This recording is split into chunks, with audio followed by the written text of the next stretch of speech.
na palaging tinutukso sa kanilang baryo dahil sa kwento na siya ay anak ng isang tikbalang. Hanggang sa dumating sa buhay niya si Narciso na naging tagapagtanggol niya mula sa mga nanunukso sa kanya. Sa pag-atake ng isang aswang sa bahay ni na Luigi, ay doon na ipinagtapat ng kanyang lola Luisa ang katotohanan.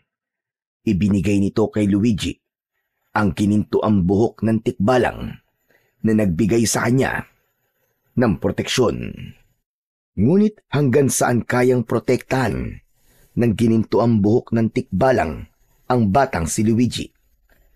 Kaya rin ba siya nitong proteksyonan mula sa mga taong may hindi magandang intensyon sa kanya? Ngunit bago po ang lahat mga idol, huwag po nating kalimutang mag-subscribe at i-hit ang notification bell sa aking YouTube channel na The Voice Addict at Apong Isak para sa mas marami pang makapigil hiningang kwentong aswang at katatakutan mula sa mundo ng kababalaghan. Umpisahan na po natin ang kwento.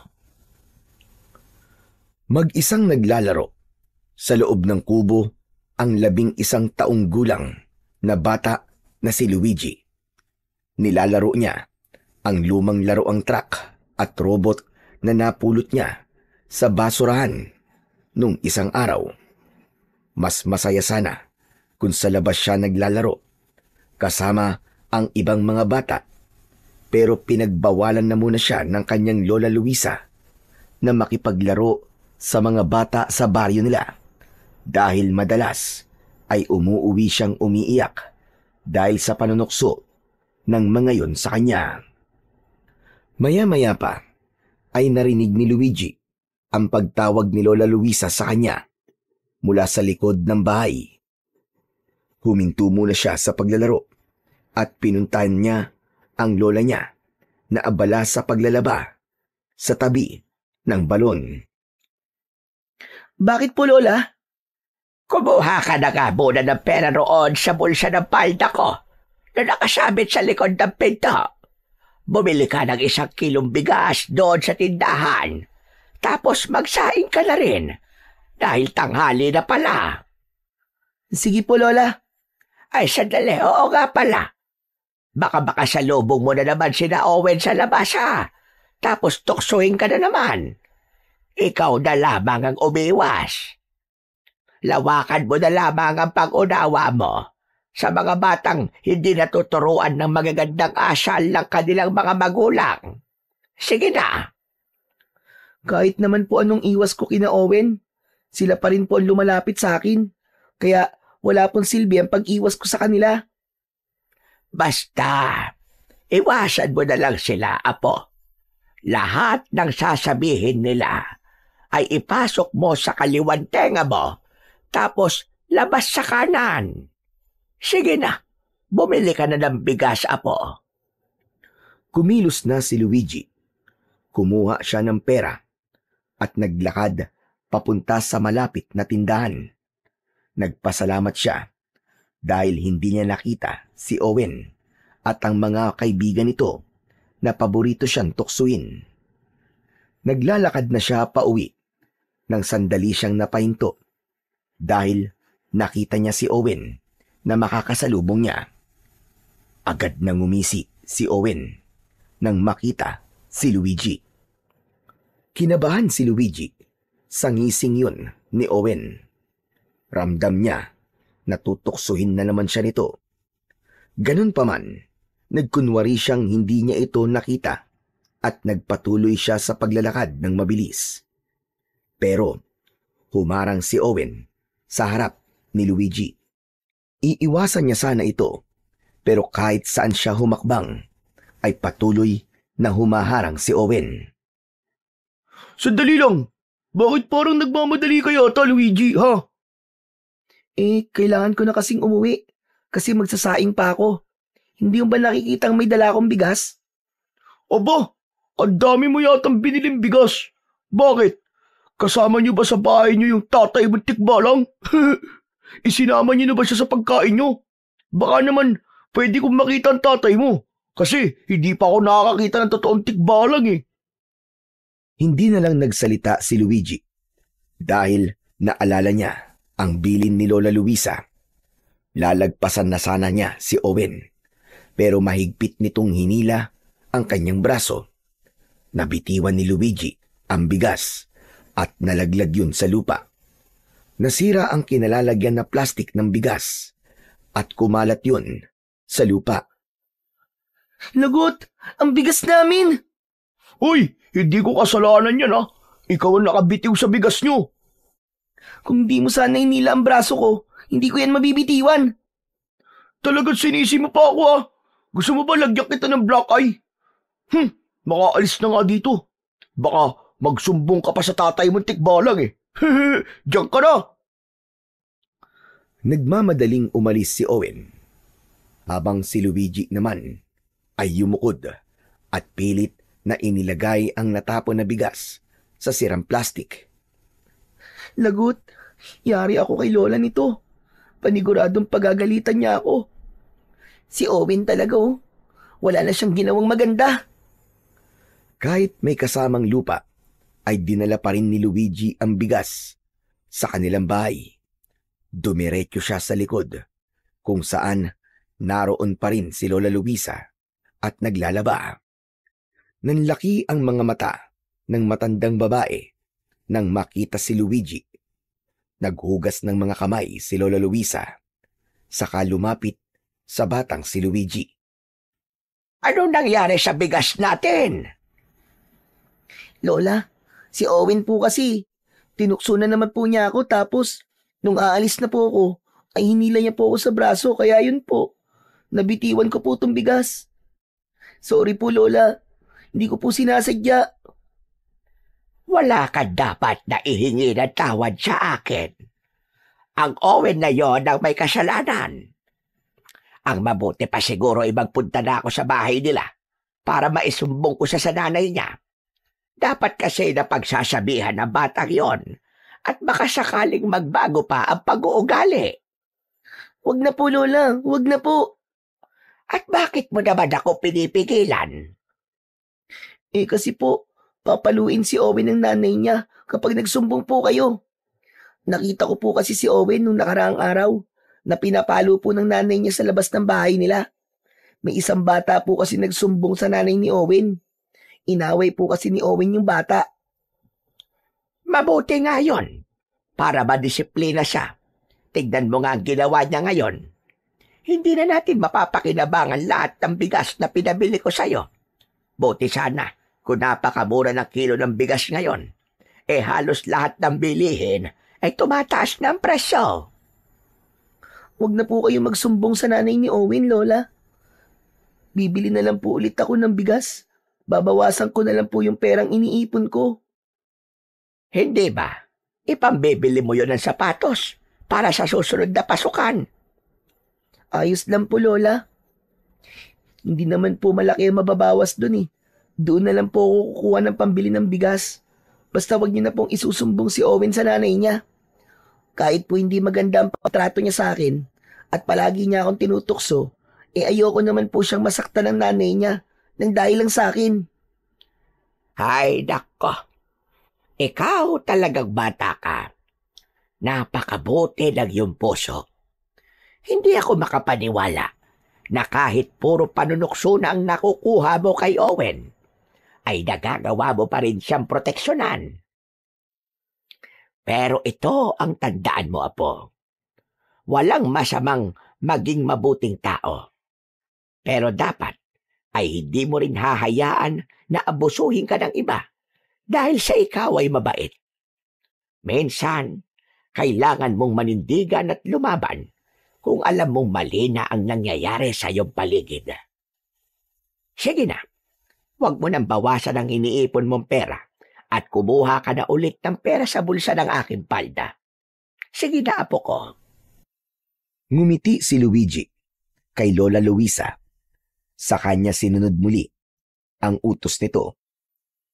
Hindi alam ni Luigi kung kailan nagsimula ang panunukso sa kanya na ang tatay niya ay isang tikbalang.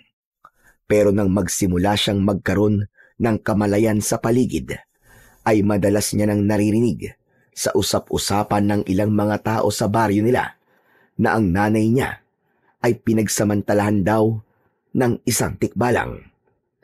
Ilang araw matapos maipanganak ni Luigi, ay nagpatiwakal ang kanyang ina.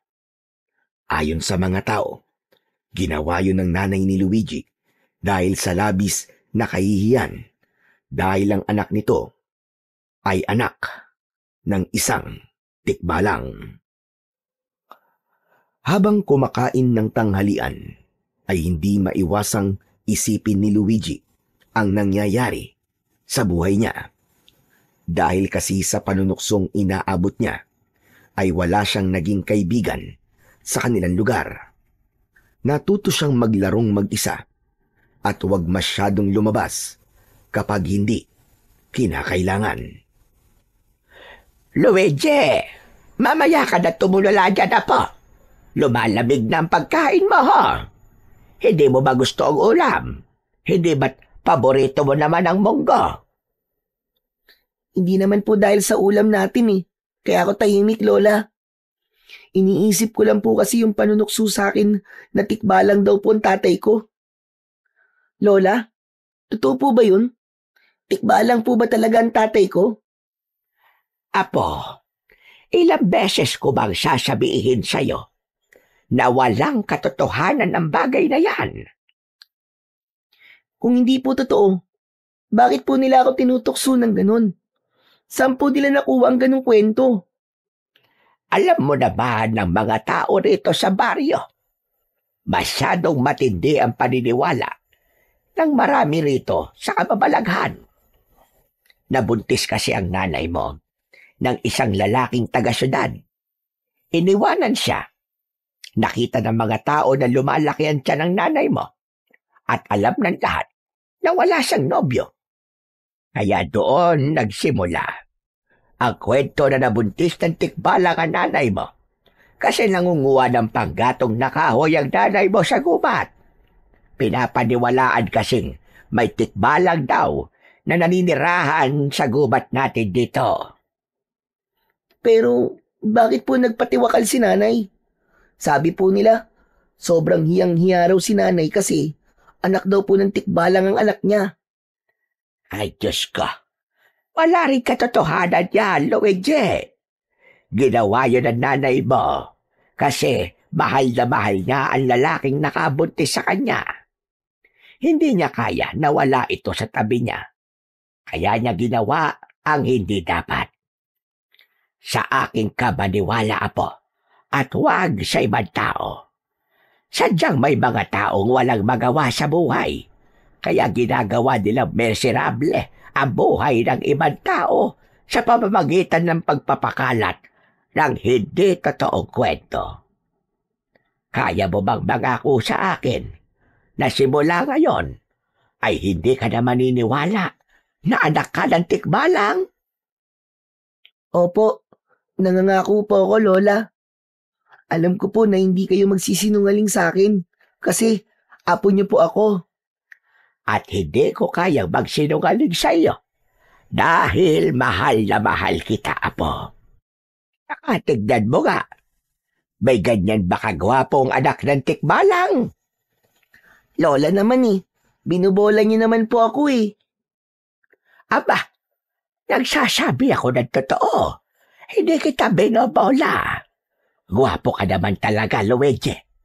Walang sinabi ang ibang mga bata dyan sa itsura mo. Tignan mo nga, oh. Hindi napigil ni Luigi ang mapangiti sa sinabi sa kanya ni Lola Luisa. Napakaswerte niya dahil may lola siyang kagaya ni Lola Luisa na bukod sa mapagmahal ay mabait at maasikaso pa. Kaya kahit lumaki siyang walang nanay at tatay, ay hindi siya naging uhaw sa pagmamahal at atensyon. Palaging ipinaparamdam sa kanya ni Lola Luisa ang pagmamahal na kailangan niya. Sa mga sumunod na araw, ay hindi pa rin natigil si Owen sa panunukso kay Luigi. Sa tuwing makikita siya nito, ay palagi siya nitong tinutukso at pinagtatawanan ng may halong insulto. Wala namang ginawa si Luigi, kundi ang pigilan ang sarili na patulan at sagutin ang bully na si Owen. Alam niyang kapag sumagot siya, ay lalo lamang siyang pagtatawanan nito. Kaya sa halip na magalit o umiyak, palaging inuulit ni Luigi sa kanyang isip na hindi totoo ang mga sinasabi ni Owen. Mas pinili niyang maniwala kay Lola Luisa na nagsasabing walang katotohanan na anak siya ng tikbalang. Ang pagtitimpi niya ay naging paraan niya upang manatili siyang matatag. Sa puso niya, alam niyang ang pagmamahal at sinasabi ng kanyang lola ang mas dapat niyang pakinggan kesa sa masasakit na salita ng iba. Isang umaga, umalis si Lola Luisa para magtungo sa palengke. Dahil mag-isa sa bahay si Luigi, ay naglaro na lamang siya. Hindi niya napansin ang paglipas ng mga oras, kaya nagulat siya nang dumating na ang lola niya. Nagtaka siya sapagkat may kasama itong isang matangkad na lalaki na noon lamang niya nakita. Bitbit ng lalaki ang bayong ni Lola Luisa. Lumabas si Luigi upang salubungin ang kanyang lola. Dito na pala ang bahay ko, Narciso. Maraming salamat sa pagdala ng bayong ko. Walang anuman po, Lola. Oo nga pala. Ito pala ang apo ko na si Luigi. Ngumiti kay Luigi ang lalaking tinawag ni Lola Luisa sa pangalan na Narciso. O sige ho, mauuna na po ako. Kailangan ko na rin pong umuwi. May mga kailangan pa kasi akong ayusin sa bahay. O sige, mag-iingat ka. Maraming salamat ulit sa iyo, Narciso.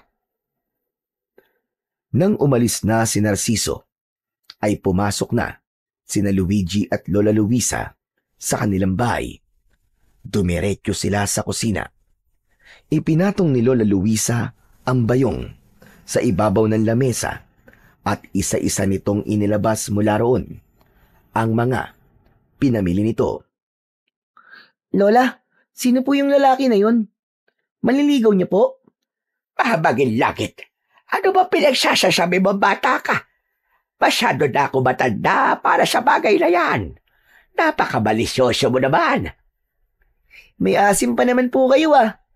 Anong asim-asim ang sinasabi mo? Ang asim na meron na lang ako ay sa kilikili. Si Narciso yon.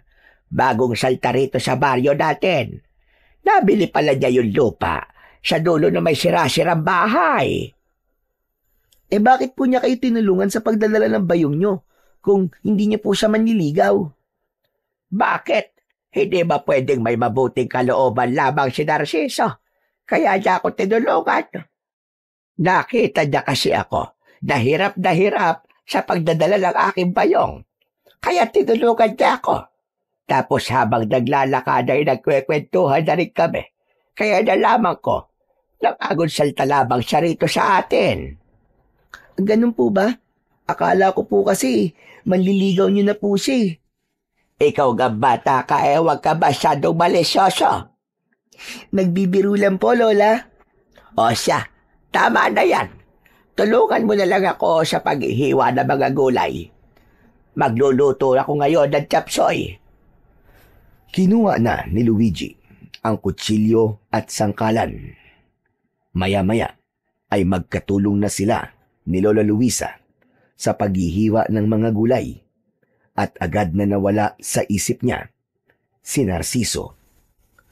Kinabukasan ng umaga, naunang magising si Luigi kaysa kay Lola Luisa.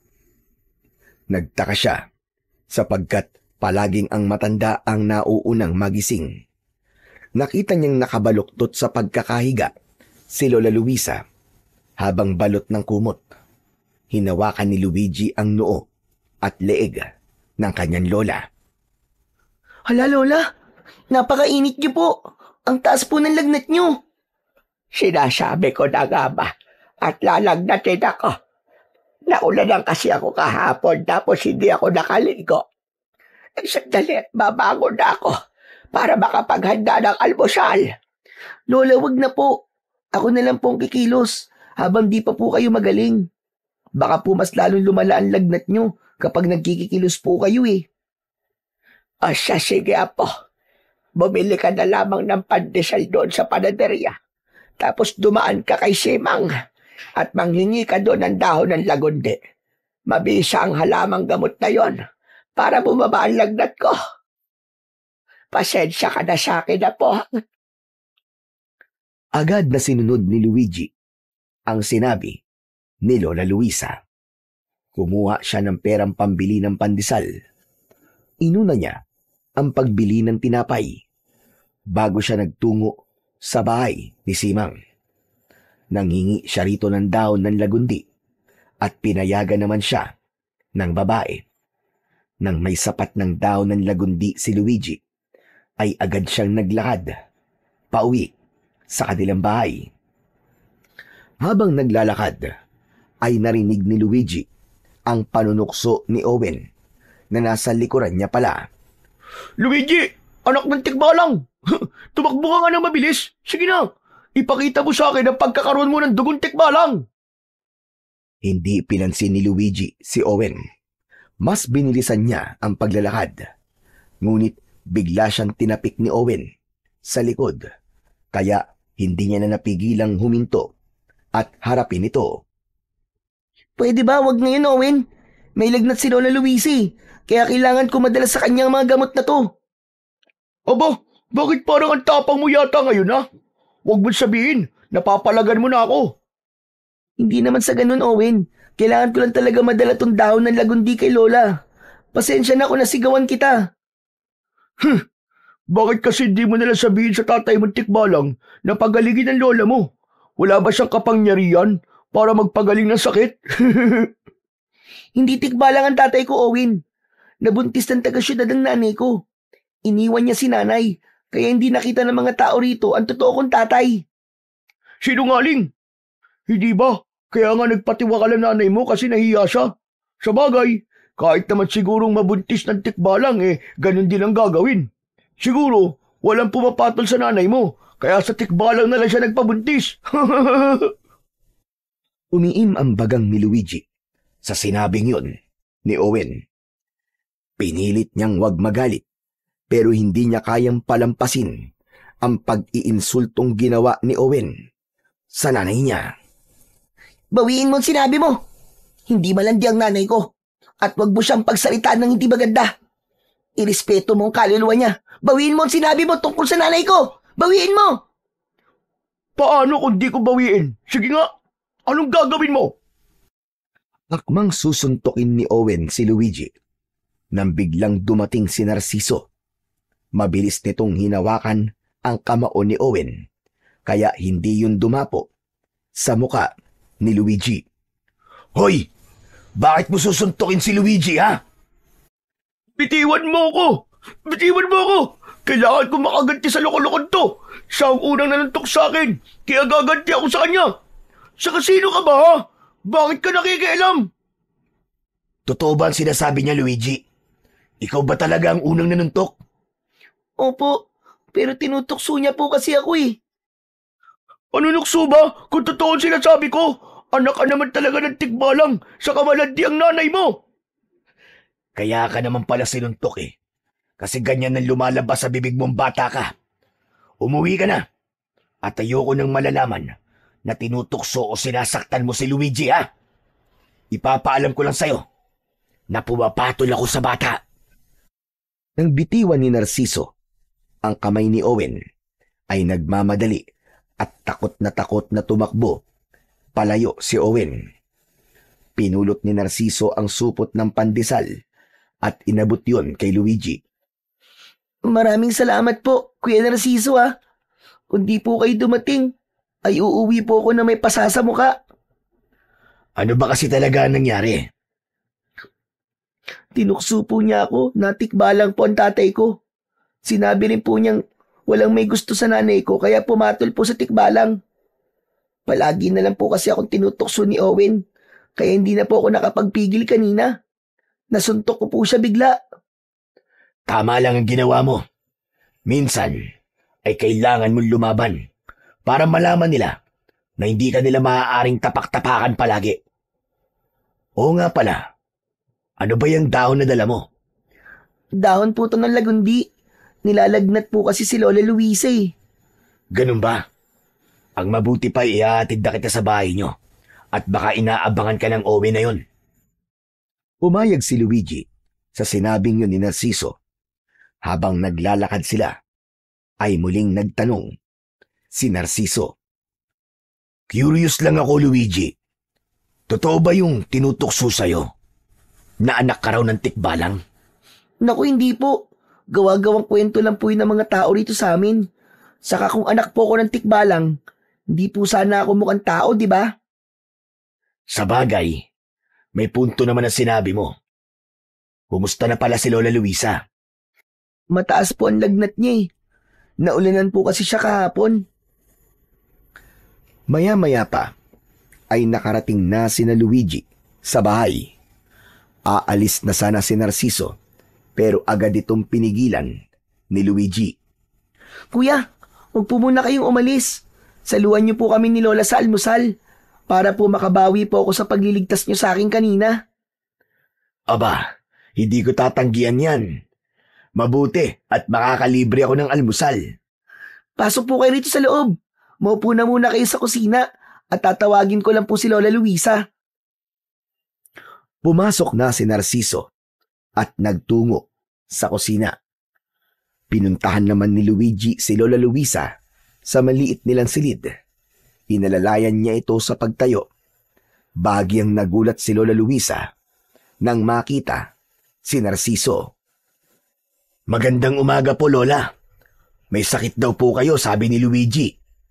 Aba, meron nga. Tumatanda na talaga ako. Madali na akong kapitan ng sakit. Lola, dito po mag-aalmusal si Kuya Narciso. Iniligtas po niya kasi ako kanina kay Owen. Ano ka mo? Paano iniligtas? Inaway ka na naman ba ng Owen na yon? Nakita ko po kasi nasusuntukin ng Owen si Luigi, kaya lumapit po kagad ako para pigilan si Owen. Tapos sininda ko na rin po si Owen para hindi niya naawayin at tuksuin si Luigi. Lola, sorry po. Kasi hindi ko po sinunod yung bilin niyo. Nasuntok ko po kasi si Owen kasi grabe na po ang panunukso niya eh. Sinabi po niyang malandi si nanay, kaya hindi ko na po napigilan ang sarili kong lumaban. Naiintindihan ko ang ginawa mo, Apo. Pero hindi ibig sabihin na sinabi ko sa'yo na minsan ay kailangan mong lumaban ay karahasan na ang pipiliin mong paraan sa paglaban. Pero hayaan mo na. Nangyari na, kaya wala na tayong magagawa. Ang mabuti pa ay mag-almusal na tayo. Salamat pala sa pagliligtas sa apo ko, Narciso. Walang anuman po, Lola Luisa. Bago kumain, ay nagpaapoy muna si Luigi sa kalan. Isinalang niya roon ang kalderong may tubig at dahon ng lagundi para pagkatapos mag-almusal ay makakainom na kagad ng gamot si Lola Luisa.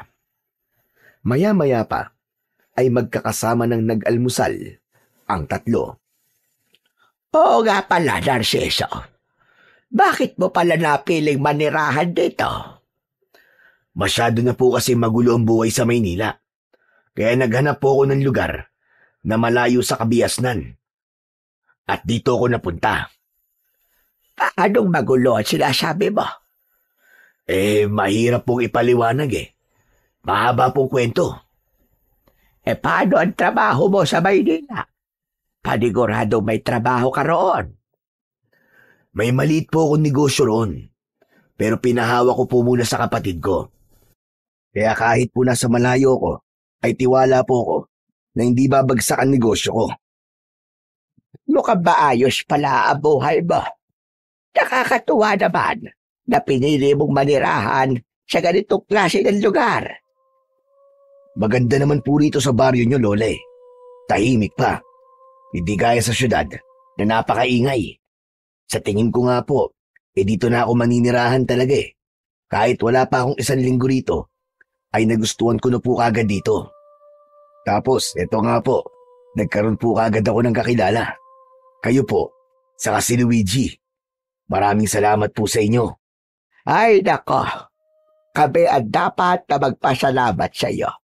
Kasi parehas mo na kaming tinulungan ng apo ko. Basta kapag naiinip ka at kailangan mo ng kausap, ay magtungo ka lang rito sa aming bahay. Bukas ang pinto namin para sa iyo, Narciso. Mula ng araw na ipagtanggol, si Luigi ni Narciso ay madalas na itong pumupunta sa bahay nila. Sa bawat pagbisita ni Narciso, ay palagi itong may dalang kwento kay Luigi tungkol sa buhay sa syudad. Si Lola Luisa naman ay natuwa rin dahil bukod sa mga kwento ay palagi ring may dalang pagkain si Narciso. Minsan ay prutas, kung minsan ay tinapay, at kung minsan ay ulam na ito mismo ang nagluto. Dahil sa kabutihang ipinakita ni Narciso, ay mabilis silang naging malapit dito. Sa maikling panahon, ay naging parang bahagi na ito ng kanilang pamilya. Isang umaga, nagtungo si Narciso sa bahay ni na Luigi. Wala si Lola Luisa ng mga panahong yon dahil nasa palengke ito. 2 araw lamang ang lumipas ay gumaling na kagad si Lola Luisa sa sakit nitong lagnat. Napahinto sa paglalaro si Luigi upang harapin si Narciso. Kuya, ang aga mo naman. Wala si Lola eh, nasa palengke siya. Bumibili siya ng sangkap para sa ibibenta niyang biko mamaya. Ah, ganun ba? Naiinip kasi ako sa bahay eh. May alam ka bang pasyalan dito? Ayoko kasing mamasyal ng mag-isa at baka kung saan ako mapunta. Alam mo na, baka maligaw ako rito. May malinis na batis sa loob ng gubat, kuya. Pero hindi kasi ako pinapapunta ron ni Lola kasi meron daw tikbalang dun eh. Batis? Alam mo, nakakahiyamang sabihin pero sa edad kong to, ay hindi pa ako nakakakita ng batis eh. Gusto kong makita ang batis sa sinasabi mo. Pero baka mapagalitan ako ni Lola Luisa kapag nagpunta ako ron eh. Hindi naman natin sasabihin sa kanya eh. Mabilis lang tayo, promise. Gusto ko lang talagang makita yung batis sa sinasabi mo. Baka magpakita sa atin yung tikbalang sa gubat, kuya. Kasama mo naman ako eh. Wala kang dapat ikatakot. Ano? Tara na. Gusto ko lang malaman ang daan papunta ron para sa susunod. Kahit ako na lang ang mag-isang pupunta. Sige na nga. Sandali lang at sasarado ko lang po ang bahay namin, kuya. Isinarado muna ni Luigi ang bahay nila. Saka sila naglakad ni Narciso papunta sa gubat. Habang naglalakad, ay hindi naiwasan ni Luigi ang kabahan. Noon pa man kasi ay mahigpit ng bilin ni Lola Luisa na huwag siyang magtutungo sa gubat dahil may nakita roong tikbalang. Ayon sa mga kwento, maraming tao na ang iniligaw ng tikbalang sa gubat. May iba na halos 1 araw na nawala bago nakabalik. Nang nasa loob na ng gubat sina Luigi, ay mas lalo siyang kinabahan. Nanlamig ang kanyang katawan. Pakiramdam niya ay may pares ng mata na nakasunod ng tingin sa kanila ni Narciso. Bakit namumutla ka na, Luigi? Ayos ka lang ba? Natatakot po kasi ako, kuya. Baka biglang magpakita sa atin yung tikbalang, tapos iligaw tayo rito. Huwag kang matakot, kasama mo naman ako eh. Saka hindi ba, ang sabi nila, kapag iniligaw ka raw ng tikbalang, ay baligtarin mo lang ang suot mong damit. Kapag iniligaw tayo ng tikbalang, edi ganun ang gagawin natin. Hindi naman po sigurado kung totoo yun. Pero Kuya Narciso, hindi ba galing ka sa Maynila? Naniniwala ka ba sa tikbalang? Oo naman. Bakit? Ang akala mo ba lahat ng nakatira sa Maynila ay hindi naniniwala sa mga nilalang kagaya ng tikbalang? Okay, sige. Sa'yo ko lang sasabihin to ha. Kaya wag mong sasabihin kahit kanino. Kahit kay Lola Luisa. Alam mo, Luigi, may third eye kasi ako eh. Ha? Third eye? Nakakakita ka ng multo, Kuya? Hindi lang multo, pati mga elemento. Doon nga sa bahay ng kapatid ko sa Maynila, may nakatirang diwending puti. Minsan kapag mag-isa ako, kinakausap ko siya. Wow! Ang astig niyo pala, Kuya. Hindi ko alam na may ganyan pala kayong kakayahan. Kaya nga huwag kang matakot ngayon, kasi kasama mo ako. Kapag nakita ko yung tikbalang, kakausapin ko siya. Na huwag niya tayong sasaktan, kasi wala naman tayong gagawing masama sa kanya. Dahil sa mga sinabi ni Narciso, ay agad na nawala ang takot ng batang si Luigi. Naging kampante na siya nang malaman niya ang kakaibang kakayahan ni Narciso. Makalipas ang ilang minuto, narating na ni Luigi ang batis na nasa loob ng gubat. Hindi ganun kalaki ang batis, pero napakalinaw ng tubig nun. May mga maliliit na isda na naninirahan sa batis. Bumakas ang pagkamangha sa muka ni Narciso. Wow!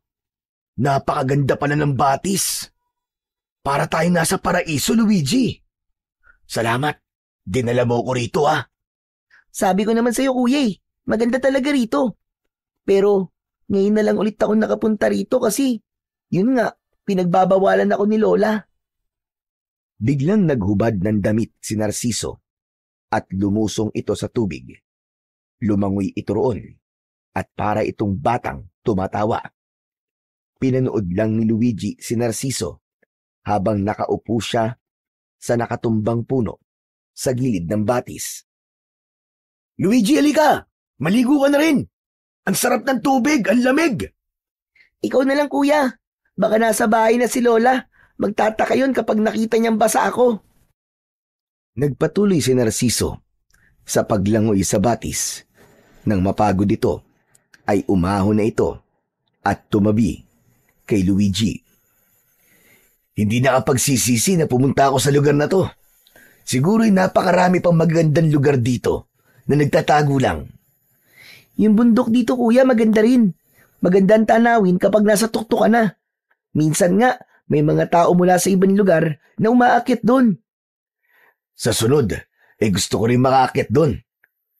Pero Kuya, hindi ba nakakakita ka ng hindi nakikita ng normal na mata? Nakikita mo ba yung tikbalang na sinasabi nila na nakatira rito sa gubat? Hindi ko naman siya nakikita. Hindi ko rin siya nararamdaman. Baka kasi hindi totoo na may tikbalang dito. Ewan ko, Kuya. Bata pa lang kasi ako'y naririnig ko na ang kwentong yon na may nakatira daw pong tikbalang dito. O baka naman nasa ibang parte siya ng gubat kaya hindi mo siya nakikita at nararamdaman. Siguro nga. Pero dito sa paligid natin, wala siya rito. Teka, may tatanong pala ako sa iyo, Luigi. Tutal, nasa tikbalang na ang usapan natin. Ano po yun, Kuya? Paano nga kung totoong anak ka ng tikbalang? Anong mararamdaman mo? Ano? Hindi naman talaga ako anak ng tikbalang, Kuya eh. Paano nga lang, di ba? Kumbagay, kunwari lang. Ewan ko. Hindi ko alam kung paano ko sasagutin ang tanong mo, Kuya. Pero hindi talaga tikbalang ang tatay ko. Ang sabi ni Lola ay taong tatay ko. Bakit mo naman naitanong yan, Kuya? Wala lang.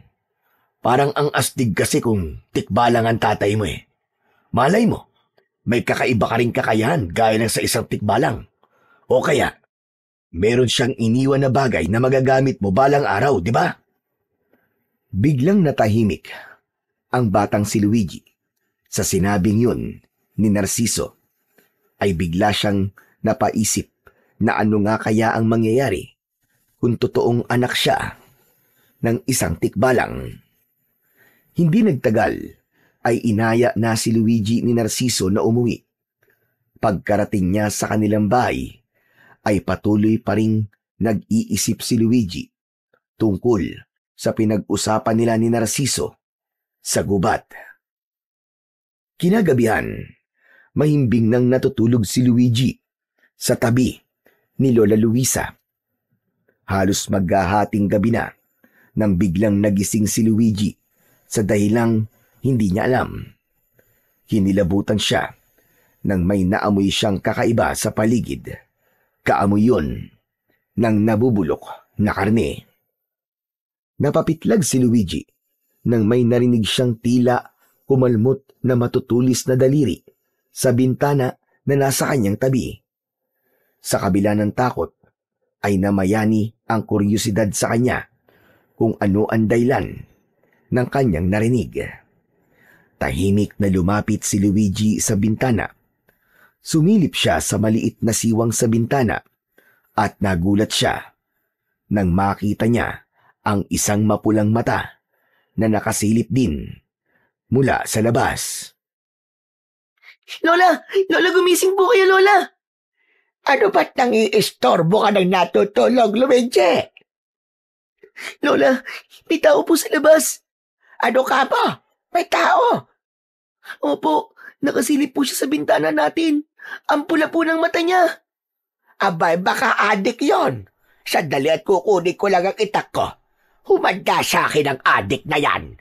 Tatagpasan ko sa landila. Bumangon si Lola Luisa at nagtungo sa kusina. Nakasunod naman dito si Luigi dahil takot siyang mag-isa sa kanilang kwarto. Bumalik sila sa kwarto na may dala ng itak si Lola Luisa. Sigurado ka ba sa nakita mo, ha, Luigi? Opo, sigurado po ako. Pero ano pong gagawin niyo, Lola Luisa? Baka may masamang balak sa atin yung kung sino mang nasa labas. Kailangan niyang malaman na hindi tayo papayag na makakapasok siya rito. Pero baka mas mabuting dito na lang po tayo sa loob, Lola. Hindi naman tayo lalabas. Sisindakin ko lang siya. Inalis ni Lola Luisa ang kandado ng bintana at mabilis nito yung binuksan. Sino nandyan? Kung may binabalak kang hindi maganda, ay huwag mo nang ituloy. Dahil hindi ka sasantuin ng itak ko. Lalaslasing ko, lalamunan mong lintik ka. Walang sumagot sa pagsigaw na yon ni Lola Luisa. Nanginginig naman sa takot si Luigi habang nasa likod ng lola niya. Mabigat pa rin ang kanyang pakiramdam. Dumungaw si Lola Luisa sa bintana, saka ito tumingin sa labas. Maya-maya pa ay humarap si Lola Luisa kay Luigi. Wala na bang tao sa labas, Apo? Siguro ay umalis na siya dahil sa takot. Hala, sige. Bumalik na tayo sa pagtulog at inaantok pa ako. Sigurado po ba kayo, Lola? Oo nga. Kaya huwag ka nang matakot. Halika na. Matulog na tayo ulit.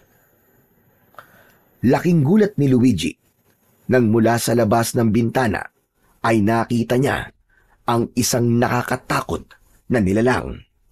Sigurado siya na yun ang nagmamay-ari ng pulang mata na nakita niya kanina. Para yung isang halimaw na nakatakas sa impyerno. Meron yung matutulis na mga ngipin at mahabang dila. Bago pa mabigyan ni Luigi ng babala, si Lola Luisa ay nagawa ng kalmutin ng nilalang sa likod ang kanyang lola. Hanggang sa natumba si Lola Luisa. Kahit natatakot, ay kumilos pa rin si Luigi. Isasarado na sana niya ang bintana, ngunit mabilis na nakatalon ng aswang papasok sa kanilang bahay. Agad namang iniharang ni Lola Luisa ang sarili nito sa nakakatakot na nilalang habang nakaamba ang itak. Pinotektahan ni Lola Luisa si Luigi na nasa likod nito. Huwag ka lalapit! Hindi ako magdadalawang isip na patayin ka. Lumayas ka rito, aswang ka! Hindi ako natatakot sa'yo! Nang sandaling yon, ay isang bagay lang ang naisip gawin ni Luigi. At yun ay ang humingi ng tulong sa mga kapitbahay nila. Paulit-ulit siyang sumigaw ng malakas habang humihingi ng saklolo. Tila naramdaman ng nilalang na papunta na ang mga tao sa bahay ni na Luigi, kaya mabilis yung tumakas mula sa nakabukas na bintana. Kaya nang dumating ang mga tao, ay wala na ang nakakatakot na nilalang. Agad namang niyakap ni Luigi si Lola Luisa. Hindi niya na napigilan ang pag-iyak dahil sa natamong sugat ng kanyang lola. Isang manggagamot ang ipinatawag ni Lola Luisa para gamutin ang sugat nito sa likod. Matapos na magamot ang matandang babae, ay naaawang nilapitan ito ni Luigi. Kumusta na po ang pakiramdam niyo, Lola? Makirot pa rin ang sugat ko sa likod, Apo. Pero nalagyan naman na ni Julio ng gamot. Kaya siguradong ilang araw lang ay gagaling na rin ito. Sana nga po'y gumaling na po kagad ang sugat niyo, Lola. Nag-aalala po kasi ako sa inyo eh. Ayos na ako, Apo. Ang mahalaga ay buhay tayong dalawa at hindi tayo nasaktan ng aswang na yon. Salamat sa Panginoon at hindi niya tayo pinabayaan. Aswang po ba talaga yung umatake sa atin kagabi? Oo, Apo. Aswang yon. Doon kasi sa lugar kung saan ako ipinanganak ay maraming aswang. Ilang beses na ako nakakita ng ganon, kaya alam ko ang kanilang itsura. Pero Lola, paano po kung balikan po tayo ng aswang? Di lalaban tayo. Hindi ako papayag na may mangyaring masama sa ating dalawa, lalong-lalo na sa iyo, Apo, Luigi. Saka nandyan naman ang mga kapitbahay natin na handang tulungan tayo. Hindi ba't nang marinig nila ang sigaw mo, ay nagpunta kagad sila rito? Sa gitna ng pag-uusap ni na Luigi at Lola Luisa, ay dumating ang nag-aalalang si Narciso. Umupo ito sa tabi ni Lola Luisa at hinawakan ang kamay ng matanda. Lola, totoo po ba ang kwentong nakarating sa akin? Inatake raw kayo ng isang aswang kagabi at nasugatan kayo? Napakabilis talagang kumalat ng balita sa lugar na ito. Oo, totoo yon. Inatake nga kami ng aswang at nagawa pa niyang makapasok dito sa aming bahay. Kumusta po kayo? Ikaw, Luigi? Nasugatan ka rin ba? Ayos lang po ako, kuya. Hindi po ako nasaktan ng aswang. Pero si Lola po, nakalmot siya ng aswang sa likod. Mabuti na nga lang po at hindi malalim ang sugat niya. Mas makakabuti siguro kung magpunta tayo sa ospital, Lola. Dapat matignan ng doktor ang sugat nyo. Hindi na kailangan, Narciso. Nagamot na ako ni Julio. Okay na yon. Kilala yung magaling na manggagamot dito. Isa pa, mas malaki ang gastos kapag sa ospital pa ako nagpagamot. Sigurado po ba kayo, Lola? Sigurado ako. Salamat sa pag-aalala mo, Narciso. Ano po bang nangyari? Bakit po kayo inatake ng aswang? Nagising kasi itong si Luigi tapos sumilip siya sa bintana. May nakita daw siyang kulay pulang mata, kaya inakala ko na adik. Sisindakin ko sana gamit ang itak, kaya binuksan ko ang bintana. Hayon, doon na kami inatake ng aswang pagtalikod ko. Ibig po palang sabihin meron pong aswang dito sa baryo nyo. Sa totoo lang ay hindi ko rin alam, Narciso. Napakatagal ko nang naninirahan sa baryong ito. Pero ngayon lang ako nakakita ng aswang dito. Kaya simula ngayon ay mag-iingat na tayong lahat dahil hindi natin alam kung kailan muling aatake ang aswang na yon o kung sino ang sunod niyang bibiktimahin. Tahimik lang na nakikinig si Luigi sa pag-uusap ni na Lola Luisa at Narciso. Ngunit ang takot sa kanyang dibdib ay mas lalong tumitindi. Pakiramdam niya ay hindi pa yon ang huling beses na makakaengkwentro nila ang aswang na umatake sa kanilang bahay noong nakaraang gabi. Pagsapit ng gabi ay muling nakaramdam ng takot si Luigi. Pagkatapos nilang maghapunan ay naglagay ng asin si Lola Luisa sa gilid ng pinto at bintana. Lola, takot po ba sa asin ang aswang? Kaya po kayo naglalagay nun sa pinto at bintana? Oo, apo, tama ka. Takot sila sa asin. Pero depende pa rin sa aswang. Kapag siguro yung matataas na uri ng aswang, ay may posibilidad na walang epekto sa kanila ang asin. Kung ganun po, hindi po tayo sigurado na hindi na tayo mapapasok ng aswang. Ganun na nga. Pero mas mabuti nang may gawin tayo kesa sa wala. Lola, sa totoo lang po natatakot pa rin ako. Pakiramdam ko po talaga ay babalikan po tayo ng aswang. Ayoko pa po mamatay. Ayoko rin po mamatay kayo kasi kapag nangyari yun, mag-isa na lang po ako sa buhay. Hindi ko po kayang mawala kayo, Lola. Ayoko pong mangyari yun. Hindi agad nakapagsalita si Lola Luisa sa sinabing yun ni Luigi. Bakas ang takot at pag-aalala sa muka ni Luigi dahil simula nang may aswang na umatake sa kanila ay doon niya napagtantong hindi na sila ligtas. Pumasok si Lola Luisa sa kanilang kwarto. Makalipas ang ilang sandali ay binalikan nito si Luigi. May dalang telang pula ang matandang babae. Naiintindihan ko ang takot na nararamdaman mo, apo. Kahit ako ay natatakot sa kung ano ang mga susunod na mangyayari sa atin. Tama ka. May posibilidad nga na bumalik ang aswang na yon. At hindi tayo sigurado kung kaya ba tayong protektahan ng asin. Kaya naisip ko na ito na ang tamang panahon para malaman mo ang buong katotohanan. Po, ano pong buong katotohanan? Ngayon pa lang ay humihingi na ako ng tawad. Kung ngayon ko lang ito sasabihin sa iyo, apo, Luigi. Pero sana ay maintindihan mo ko na matagal kong itinago sa iyo ang katotohanan dahil nais lamang kitang proteksyonan at gusto ko mabuhay ka ng normal gaya ng ibang mga bata. Ano po bang kailangan niyong sabihin sa akin? Kinakabahan naman po ako sa inyo, Lola eh. Apo, makinig ka. Totoo na ang tatay mo ay isang tikbalang. Ano po? Ang pangalan ng tikbalang na nakabuntis sa iyong ina ay Amaron. Hindi siya basta pangkaraniwan tikbalang, kundi siya ay isang hari ng mga tikbalang. Nagustuhan ni Amaron ng iyong ina. At kahit labag sa kalooban ng nanay mo, ay binuntis siya ni Amaron. Totoo rin na kaya nagpatiwakal ang nanay mo ay dahil sa kahihiyan. Hindi niya nakinaya ang mga naririnig niya mula sa mga tao. Kaya mas pinili niyang wakasan ang sarili niyang buhay. Hindi na malaya ni Luigi ang pagtulo ng kanyang mga luwa.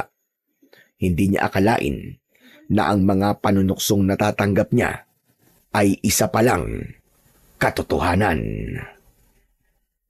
Bakit ngayon niyo lang po sinabi sa akin yan?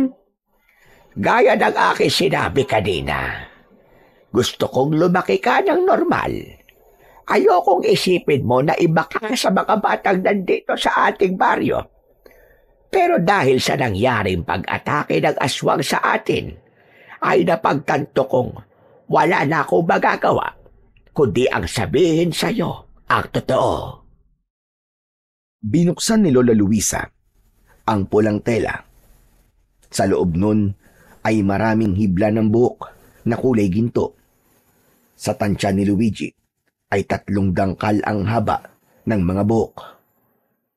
Ang buhok na ito ay ang ginintuang buhok ng iyong amang tikbalang.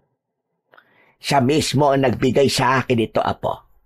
Matapos mamatay ng iyong ina. Ang sabi sa akin ng iyong tatay ay ibigay ko to sa iyo sa takdang panahon. Kailangan mo itong itali sa kahit na anong parte ng iyong katawan dahil ang ginintuang buhok na ito ang magbibigay sa iyo ng proteksyon laban sa mga aswang. Alam ni Abaron na magiging mainit ka sa mata ng mga aswang dahil ikaw ay kalahating tao at kalahating tikbalang. Alam ng mga aswang na kapag lumaki ka, ay kusang lalabas ang mga kakaiba mong kakayahan at magiging malaking banta ka sa mga aswang. Ang ibig niyo po ba sabihin, yung aswang po na umatake sa akin, ay ako talaga ang pakay niya? Gusto niya po niya akong patayin? Tama ka. Hindi ko alam kung paano nila nalaban na anak ka ng isang tikbalang apo. Pero sigurado ko na kumikilos na ang mga aswang para patayin ka bago ka pa tumuntong sa edad kung saan lalabas na ang mga kakayahan na meron ka dahil sa tatay mong hari ng mga tikbalang. Kaya simula sa gabing ito, kailangan mo nang isuot ang ginintuang buhok ng tikbalang bilang proteksyon mo sa mga aswang. Akin ang kaliwa mong braso, apo. Inilapit ni Luigi ang isa niyang braso kay Lola Luisa. Kahit naguguluhan pa rin siya. Mahigpit na itinali ni Lola Luisa ang ginintuang buhok ng tikbalang sa braso ni Luigi. Siniguro nito na hindi yun matatanggal ng basta-basta. May kakaibang naramdaman si Luigi. Tila may kung anong enerhiya ang bumalot sa buo niyang katawan. Tila ba may maliliit na bultahe ng kuryente na kumikiliti sa kanyang balat. Tandaan mo, huwag mong hahayaan na mawala ang buhok na yan sa iyong braso at huwag mo ring hahayaan na makuha yan sa iyo ng iba. Nagkakaintindihan ba tayo? Opo. Muli akong humihingi ng pasensya sa iyo, apo. Patawad ko ngayon ko lang sinabi sa iyo ang katotohanan. Ang akala ko kasi ay hindi darating ang ganitong pangyayari sa buhay natin. Hindi naman po ako galit sa inyo, Lola. Nagulat lang po ako pero naiintindihan ko po kayo. Masyado po kayong maraming nagawang mabuti sa akin, Lola, para magalit po ako sa inyo. Maraming salamat, Luigi. Napakabait mo talagang bata, apo. Mahigpit na niyakap ni Lola Luisa ang batang si Luigi. Bagamat nagulat si Luigi na anak siya ng isang tikbalang, ay masaya siya dahil sa wakas ay nalaman niya na ang buong katotohanan. Pakiramdam niya ay unti-unti nang nabubuo ang kanyang pagkatao sa gabing yun. Simula nang nakatali na sa braso ni Luigi ang ginintuang buhok ng tikbalang, ay hindi niya na yon inalis. Kahit sa pagligo niya, ay hindi niya yon hinubad dahil alam niyang mahihirapan siyang ibalik yun. Napagtanto rin niyang totoo ang kapangyarihan ng buhok dahil nang nasa katawan niya na yon, ay ramdam niyang may kung anong puwersa ang nagpoprotekta sa kanya. Isang umaga, inutusan si Luigi ni Lola Luisa na bumili ng toyo para sa lulutuin itong adobong manok. Habang naglalakad si Luigi, pagpunta sa tindahan, ay biglang humarang si Owen sa kanya. Hoy! Balita ko inatake raw kayo ng aswang ng lola mo, ah! Oo, buti na nga lang at buhay pa kami ni Lola. Nasugatan lang si Lola Luisa. Malamang kaya kayo nakaligtas kasi tinulungan kayo ng tatay mong tikbalang. Ano, tama ba ako? Hindi mo alam ang sinasabi mo. Nakaligtas kami kasi tinulungan kami ng mga kapitbahay namin. Sus, pa-inosente ka pa eh. Pero mabuti na lang at nakakita kita. Akala mo ba'y nakakalimutan ko na yung pagsuntok mo sa akin? Hindi pa ako nakakaganti sa'yo. Owen, pwede ba? Ayoko ng gulo. Pwes, ako gusto ko. Hindi kita titigilan hanggat hindi kita nasusuntok. Sige, kung yan ang gusto mo at yan ang magpapagaan sa kalooban mo, pagbibigyan kita. Ibig mo ba sabihin, hayaan mo akong suntukin ka? Oo, Owen, para makaganti ka na sa akin. Pero sana kapag nasuntok mo na ako, ay tigilan mo na ako ah. Sana hindi mo na ako tutuksuin. Pwede ba? Huwag mo akong inuutusan. Kaya kahit suntokin kita, itutuksuin pa rin kita. Pero magandang pumapayag ka sa gusto ko. Ngayon, humanda ka dahil mababasag yung pagbumuka mo. Asar na asar ako sa'yo. Ngumisi si Owen. Pinalagutok pa nito ang mga buto nito sa kanang kamao nito. Bumuelo si Owen at saka nito malakas na sinuntok sa panga si Luigi. Ngunit imbis na si Luigi ang masaktan, ay si Owen ang napasigaw dahil sa labis na sakit. Nagulantang si Luigi dahil wala siyang naramdamang sakit nang tumama ang kamao ni Owen sa kanyang panga. At mas lalo siyang nagulantang nang makita niyang nabali ang ilang daliri ni Owen na parabang sa bato ito sumuntok. Aray ko! Ang mga daliri ko! Isusumbong kita sa nanay ko! Humanda ka! Ha? Bakit mo ako isusumbong? Ikaw nga to sumuntok sa akin eh. Ikaw may gawa niya sa sarili mo, hindi ako. Hindi. Siguro bigay ka ng kapangyarihan sa tatay mong tikbalang, no? Isusumbong talaga kita, Luigi. Isusumbong kita. Owen, sandali lang. Hindi na nagawang tapusin pa ni Luigi ang kanyang sasabihin dahil tumakbong umalis si Owen habang umiiyak. Nabahala si Luigi dahil baka magkaroon ng gulo sa sandaling isumbong siya ni Owen sa nanay nito. Napahawak siya sa panganyang sinuntok ni Owen at labis pa rin ang kanyang pagtataka kung bakit hindi siya nakaramdam ng sakit nang suntukin siya doon ni Owen. Matapos bumili ng toyo, ay nakatulalang naglakad pa uwi si Luigi. Hanggang sa sandaling yun, ay pinag-iisipan niya pa rin ang nangyari. Inabot niya kay Lola Luisa ang toyo at naupo siya sa upuang nasa kanilang kusina. Bakit naman ang tagal mo yata bumili? Narinig ni Luigi ang tanong ng kanyang Lola Luisa, pero dumaan lamang yon sa tenga niya. Nanatili siyang nakatulala at tila wala sa sarili. Luigi, apo, ano ba nangyari sa'yo at nakatulala ka dyan?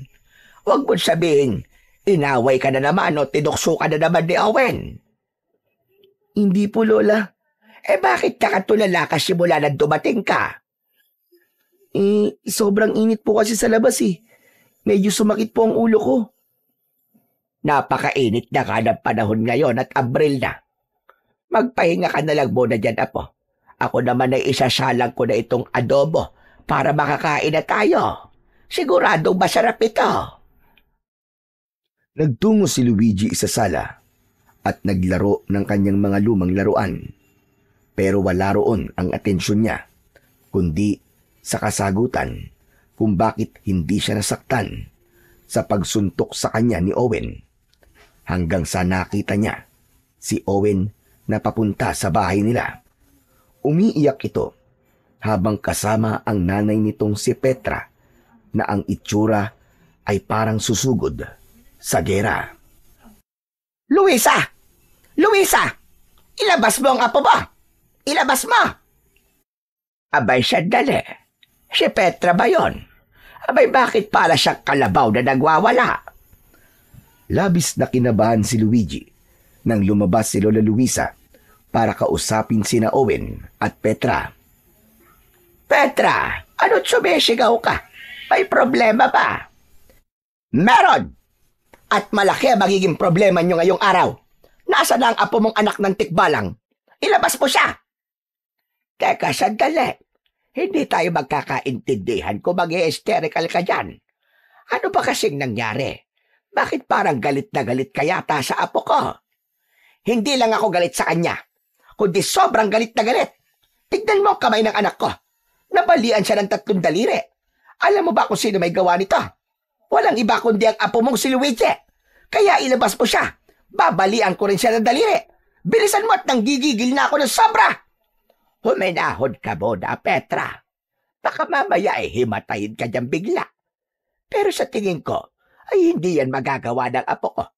Kilala ko si Luigi. Alam niya na masama ang manakit ng kanyang kapwa. Anong hindi magagawa sinasabi mo? Ginawa na nga niya. Kaya ilabas mo siya. Ilabas mo. O baka gusto mong ako mismo ang pumasok sa bahay niyo para mahila ko sa palabas? Sige, subukan mo gawin yan. At boboksingin talaga kita. Kita mo na. Parehas kayo ng apo mo. Pareho kayong bayulente. Napagtanto ni Luigi na hindi titigil si Aling Petra hanggang hindi siya nito nakikita. Kaya kahit natatakot ay mas pinili na lamang niya na lumabas. Nakayuko siyang tumayo sa tabi ni Lola Luisa. Ayan! Sa wakas nagpakita ka na ring bata ka. Anak ka talaga ng tikbalang? Ano bang tumakbo sa utak mo at binali mo ang daliri ng anak ko, ha? Hindi ko po binali ang mga daliri ni Owen, Aling Petra. Sinuntok po niya ako sa mukha kasi gusto niyang gumanti sa akin kasi nasuntok ko po siya sa mukha nung isang araw. Tapos siguro po ay napasama po ang pagtama ng kamao niya sa mukha ko. Kaya po nabali. Yun naman pala, Petra. Si Owen ang may gawa niyan sa kanyang sarili. Sandali lang, Owen. Ang sabi mo sa akin nakaupo ka lang sa tindahan. Tapos nilapitan ka ni Luigi at walang dahilan niyang binali ang mga daliri mo. Sorry po, Nay. Nagsinungaling po ako. Totoo po sinabi ni Luigi. Baka po kasi hindi kayo maniwala kapag sinabi ko sa inyo ang totoo Kasi kahit po ako ay di makapaniwalang imbis na si Luigi ang masaktan, ay ako po nasaktan na suntukin ko po siya. O nakita mo na, Petra. Nagsinungaling naman pala sa'yo si Owen. Anak mo naman palang may kasalanan kung bakit nabali ang mga daliri niya sa kamay. Kahit na, kasalanan pa rin ni Luigi. Kaya kailangan niyong ipa-ospital ang anak ko. Handa kaming ipa-ospital si Owen kung yan ang magpapatahimik sa'yo. Pero Petra, nakikiusap ako sa'yo na pagsabihan mo naman at pangaralan mo naman ang anak mo na hindi tama ang nanunuksusan ng ibang bata. Ano bang pinagsasasabi mo, matanda ka, ha? Wala akong alam sa bagay na yan. Baka naman masyadong balat sibuyas lang yan si Luigi. Biro lang nasasakta na siya. Iba ang biro. Iba rin ang panunokso. Ang biro ay nakakatawa, habang ang panunokso ay nakakasakit. Mabait ang apo ko, Petra. At hindi siya dapat nakakaranas ng matinding panunokso mula sa anak mo. Alam mo bang kung anong klaseng bigat ang dinadala ni Luigi dahil sa paulit-ulit na panunokso ni Owen sa kanya? Magbaga salita, malalim yan kung makasugat. Kung patuloy mo yang hahayaan si Owen, baka hindi lang si Luigi ang masaktan, kundi pati na ang kinabukasan ng anak mo. Dahil kung lumaki ang anak mo na iniisip na tama ang panunokso at pang-aapi, anong klaseng tao kaya ang magiging siya pagdating ng araw? Napatahimik si Petra at hindi agad nakasagot. Tila napahiya ito, kaya hindi na nito alam ang sunod na sasabihin. Hanggang sa walang imik na hinila ni Petra si Owen, palayo sa bahay ni na Luigi. Grabe, ang galing niyo po, Lola. Napaalis niyo po si Aling Petra. Ano na sinasabi ko sa'yo na paglaban na po? Hindi mo sila kailangan saktan ng pisikal. Bagkos, kailangan mo silang sampalin ng katotohanan. Ngayon, tayong dalawa naman na mag-uusap. Sumunod ka sa akin sa loob. Naunang pumasok si Lola Luisa sa kanilang bahay. Kinakabahang sumunod si Luigi. Nakaupo sa may sala ang matandang babae. Umupo si Luigi sa tabi nito. Ngayon, ipaliwanag mo sa akin ang nangyari. Kung sinuntok ka ni Owen, bakit siya ang nabalian ng daliri? Saan ka ba niya sinuntok? Sa mukha po. Sa mukha? Pero wala naman akong nakikitang pasa sa mukha mo. Sigurado ko na malakas ang pagsuntok ni Owen sa'yo para mabali ang mga daliri niya. Sa totoo lang po, Lola, kahit ako nga po'y naguguluhan kung paano po yung nangyari. Nang suntukin po ako ni Owen, wala po akong naramdaman na kahit na konting sakit. Para po siyang sumuntok sa bato, kaya ganun po nangyari sa kanya. Biglang natigilan si Lola Luisa. Nahulog ito sa malalim na pag-iisip. Hindi nagtagal ay nanlaki ang mga mata ng matanda. Nagtaka si Luigi nang biglang hawakan ni Lola Luisa ang braso niya kung saan nakatali ang ginintuang buhok ng tikbalang. Hindi kaya ang buhok na ito ng tikbalang ang dahilan kung bakit gano'n na nangyari? Ano pong ibig niyong sabihin, Lola? Wala ka bang naramdamang kakaiba sa katawan mo? Simula nang itali ko ito sa iyong braso, Apo. Meron po. Pakiramdam ko po ay may parang enerhiya po na nakapalibot po sa buong katawan ko. Ganun pong nararamdaman ko kahit ngayon. Kung ganon, hindi lang sa aswang ang proteksyon na meron ka, kundi sa mga tao rin nasasaktan ka. Diyos ko, kabangha-mangha naman ang bagay na ito, Apo. Amaron, kung naririnig mo ako, maraming salamat sa kapangyarihan na ibinigay mo sa iyong anak. Salamat dahil hindi na ako mag-aalala na may mangyayaring masama sa kanya. Pero Lola, natatakot po ako. Paano po kung ipagkalat po ni na Aling Petra at Owen ang nangyari? Baka po magtaka ang mga tao kung bakit hindi po ako nasasaktan. Baka po malaman nila na totoong anak ako ng tikbalang. Hayaan mo sila. Hayaan mo kung anong sasabihin sa'yo ng mga tao. Pwede naman tayong tumanggi at sabihin na sila ay nagsisinungaling. Basta ang importante ay may proteksyon ka na sa lahat ng gustong manakit sa'yo, Apo. Pero sandali lang. Gusto kong masubukan kung totoo nga ang proteksyon na meron ka. Po? Paano po? Laking gulat ni Luigi nang bigla siyang sinampal ng malakas ni Lola Luisa. Pero hindi siya natinag at wala siyang naramdamang kahit katiting na sakit. Lola, bakit niyo po ako sinampal? Aray ka. Tinesting ko lang naman kung masakit. Ano? May naramdaman ka ba sakit? Wala po. Ay, nako. Totoo nga. Ngayon ay kampante na ako kahit paano. Hindi na ako masyado matatakot kahit bumalik pa rito yung aswang para patayin ka. Kasi hindi ka niya mapapatay. Tama po kayo, Lola. Pero paano po kayo? Anong paano ko? Di ba, Lola?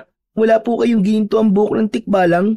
Paano po kapag kayo ang sinaktan ng aswang? Huwag mo kong intindihin, Apo.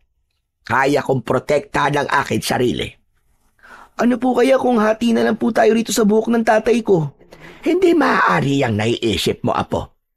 Natatandaan ko na sinabi sa akin ni Amaron na tanging ikaw lamang ang pwedeng gumamit niyan dahil may dugo ka niya. Kaya para talaga sa'yo yan, Luigi.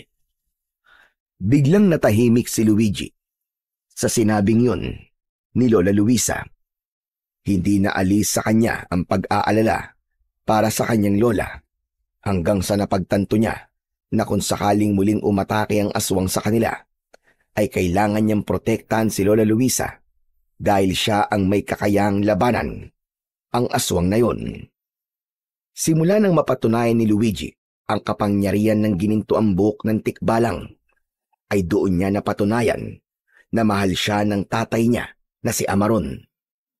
Dahil siniguro nito na magiging ligtas siya sa mga aswang na nanaisin siyang saktan at patayin. Kaya naman, nagkaroon siya ng kagustuhan na makilala o makausap kahit sandali lamang ang kanyang tatay na hari ng mga tikbalang. Isang gabi, habang nag-aayos ng higaan si Lola Luisa, ay nakatingin lang rito si Luigi. Nag-iipon siya ng lakas ng loob para sabihin sa kanyang lola ang bagay na ilang araw niya nang nais sabihin. Luigi, Apo, maayos na itong higaan natin. Maaari ka nang humiga. Ako naman ay maglalagay lang ng asin sa mga bintana at pinto. Lola, may itatanong po sana ako sa inyo eh. Ano ba yon? Parang ang seryoso mo naman masyado. Huwag po sana kayong magagalit ha. Pero, pwede ko po bang makilala ang tatay ko? Naiintindihan ko kung bakit gusto mo siya makilala, Apo. Pero Apo, Hindi ko alam kung ano maaaring mangyari kapag nakilala mo siya. Bakit po? Ano po bang pwedeng mangyari kapag nagkita po kami? Hindi ako sigurado.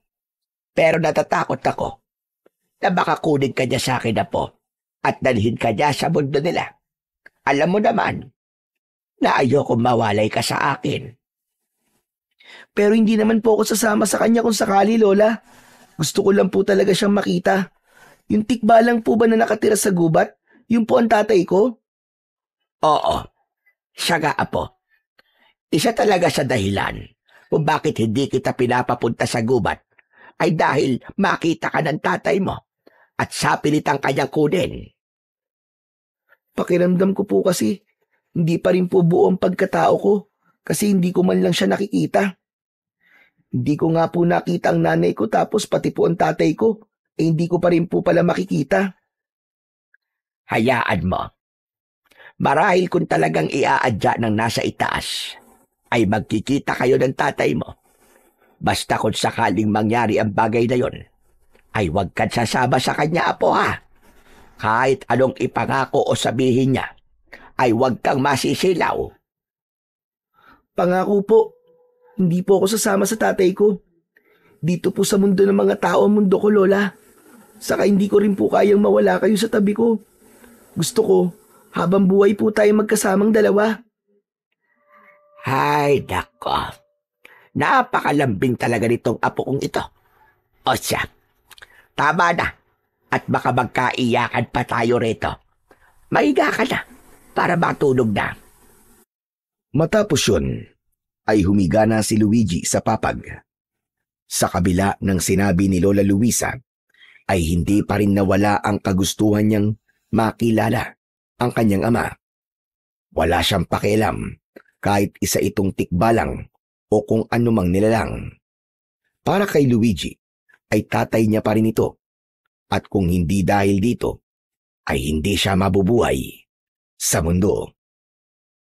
Sa mga sumunod na araw, ay nagsimulang lumaganap ang takot sa buong baryo ni na Luigi dahil sa mga natagpo ang bangkay ng tao sa kung saan-saan. Sa itsura ng mga bangkay, ay marami ang nagsabi na aswang ang may kagagawan nun. Dahil sa mga insidenteng yun, ay naging maingat na ang lahat. Wala nang lumalabas ng bahay kapag sumasapit na ang dilim. Ang dating payapang baryo ay napalitan ng katahimikan na puno ng pangamba at kilabot. Isang umaga, habang nagwawalis si Luigi sa harapan ng kanilang bahay, ay biglang dumating si Narciso.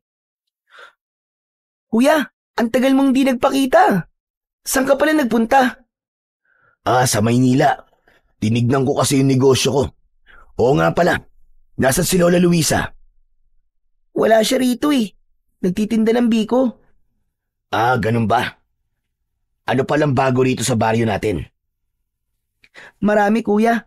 Alam mo bang marami-rami nang napapatay yung aswang? Halos gabi-gabi na po siyang umaatake. Kaya bago pa po gumabi ay wala na pong lumalabas na tao. Grabe. Nakakatakot naman yung sinabi mo. Sana'y mahuli at mapatay na ang aswang na yun para bumalik na ang katahimikan sa lugar na to. Teka, ano yan nakalagay sa braso mo? Buhok ba yan? Wala to kuya. Anong wala? Ngayon ko lang nakitang may suit ka ng ganyan ah. Ano ba talaga yan?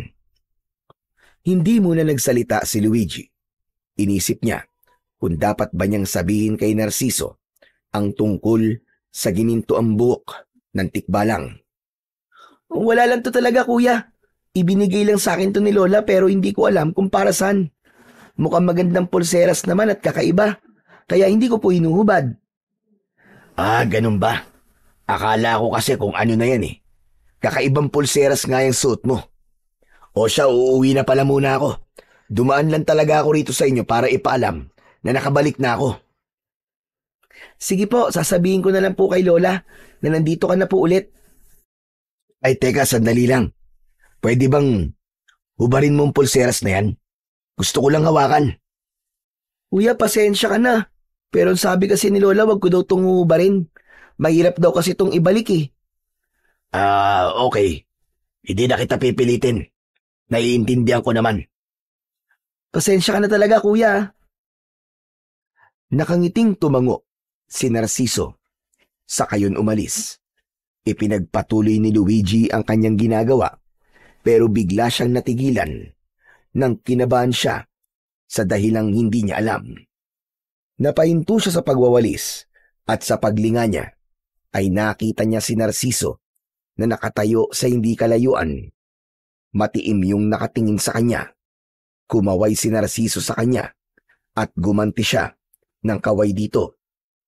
Matapos yun, ay muling nagpatuloy sa paglalakad si Narciso. Nagtaka si Luigi sa ginawang yun ni Narciso. Tila may kakaiba rito na hindi niya matukoy kung ano. Nang nakauwi na si Lola Luisa, ay agad itong sinalubong ni Luigi. Inabot ni Lola Luisa kay Luigi ang pasalubong nitong banana Q. Pagdating nila sa loob ng kanilang bahay, ay doon naalala ni Luigi ang dapat niyang sabihin sa kanyang lola. Ay, oo nga po pala, Lola. Nandito na po ulit si Kuya Narciso sa baryo natin. Dumaan po siya rito kanina habang nagtitinda po kayo. Ang sabi po niya, galing siya sa Maynila kasi tinignan niya po yung negosyo niya ron. Kaya pala ilang araw na siya hindi nagpupunta rito dahil nasa Maynila siya ng mga nakaraang araw. Pero mukhang hindi maganda ang pagbabalik niya rito dahil sa pag-atake ng aswang dito sa ating baryo ngayon. Kaya nga po, Lola dapat pala hindi na muna siya bumalik. Pero Lola, may naisip lang po ako. Ano po kaya kung labanan ko po yung aswang? Mga bagil-lagit. Ano ba yan sinasabi mo, bata ka? Bakit bigla mong naisip ang ganyang bagay? Hindi po ba may proteksyon po ako mula sa gininto ang buhok ng tikbalang? Hindi po ako nasasaktan. Ibig sabihin, meron din po akong kakayahan na makipaglaban dun sa aswang. Nag-aalala na po kasi ako sa mga tao rito sa baryo natin. Hindi po natin alam kung sino po ang susunod na papatayin ng aswang na yon.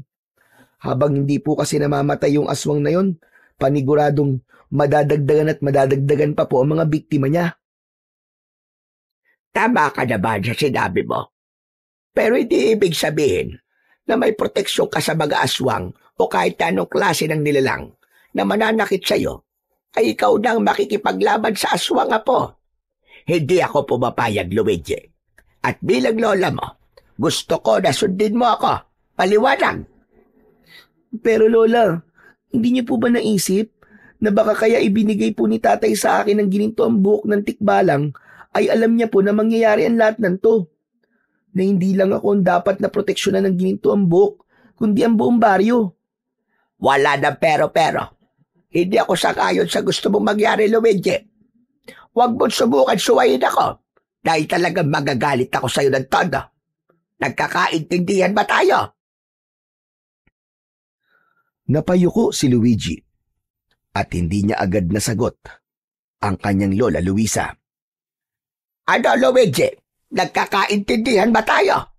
Sumagot ka. Opo, Lola. Susundin ko po kayo. Pinapataas mo ang high blood ko sa pinagsasasabi mong bata ka.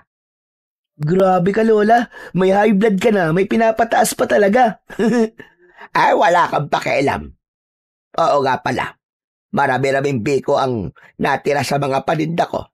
Kaysa sa masayang, ay mas mabuti pang bigyan ko si Narciso. Sasama po ako sa inyo. Wag na. Dito ka na lang. Mabilis lang naman ako. Ang gawin mo na lang ay magsaing ka na para maaga tayo makapaghapunan. Hindi na pinilit ni Luigi na sumama kay Lola Luisa sa pagpunta nito sa bahay ni Narciso. Habang inihahanda ng matanda ang dadalhing biko kay Narciso, ay nagsimula ng magpaapoy sa kalan si Luigi. Hindi nagtagal ay umalis na si Lola Luisa. Muling pinag-isipan ni Luigi ang nangyayari sa kanilang baryo at ang kagustuhan niyang harapin ang aswang.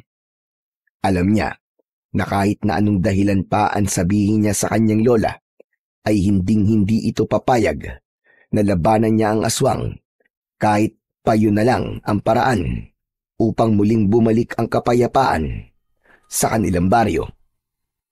Unti-unti nang kumakalat ang dilim sa buong paligid. Tapos nang magsaing si Luigi, pero hindi pa rin bumabalik si Lola Luisa ng mga sandaling yun. Medyo kinakabahan na si Luigi dahil mag-iisang oras na simula nang umalis ang lola niya.